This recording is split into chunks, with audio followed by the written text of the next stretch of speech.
Amour, paix, espoir, ce sont bien les mots pour résumer le film Superman.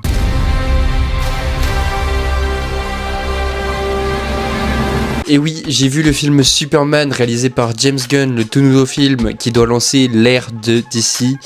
Et c'était exceptionnel. Non, sincèrement, j'abuse pas, le film était vraiment très bien. Il a quelques défauts, mais vraiment, j'ai adoré.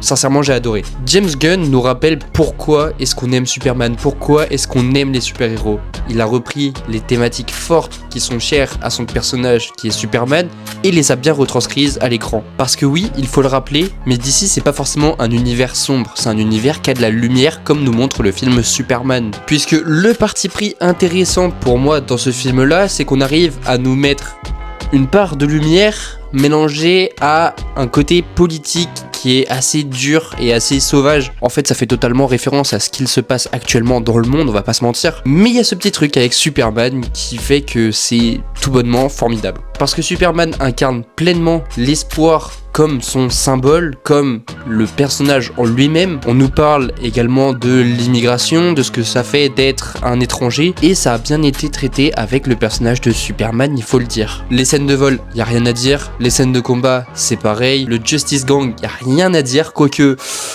faut peut-être trouver un autre pseudo. Et en parlant de la Justice Gang, je vais pas vous mentir, mais le personnage qui pour moi ressort du lot, c'est pas Mister Terrific, mais c'est bien Guy Gardner. Si comme moi vous avez lu des comics, vous allez forcément reconnaître le personnage de Guy Gardner. Il est tellement bien adapté, il est tellement drôle, tellement insupportable, enfin... c'est ce qui fait de lui Guy Gardner. Et encore une fois, James Gunn nous montre bien qu'il est fan des comics, qu'il sait bien traiter les sujets, qu'il sait bien comment les aborder, sous quel angle et comment les mettre en forme. Le casting fait tellement bien le taf, David Corenswet, mais bien évidemment qu'il est fait pour être Superman, bien évidemment, c'était une évidence. C'est la même chose pour Rachel Brosnan, elle joue trop bien Lois Lane, les deux marchent trop bien, leur alchimie, elle est incroyable. Et quand on parle d'un personnage, pour moi, le meilleur personnage du film, c'est pas Superman, c'est pas Guy Gardner, pour moi c'est Lex Luthor. Lex Luthor crève l'écran. On a enfin un Lex Luthor qui est fidèle aux comics, un haters original de Superman, et oh là là là là là là, je me suis régalé à le voir rager. Lui-même il le sait, il a une haine tellement profonde envers Superman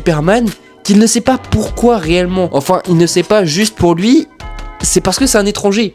C'est quoi cette motivation? Mais bon, globalement, je pense que vous l'avez compris, pour moi, Superman de James Gunn, le renouveau de DC Studios, et bah c'est validé à 100%. Et s'il faudrait que je parle d'un seul défaut, pour moi, c'est juste le montage du film qui fait un petit peu trop série télévisée. Mais en soi, c'est pas si dérangeant que ça va encore, juste il y a des moments qui sont parfois un petit peu surprenants. Bref, n'hésite pas à me commenter ton avis sur le film Superman et bien évidemment à t'abonner, c'est super important. Et surtout, n'oublie pas de lever les yeux.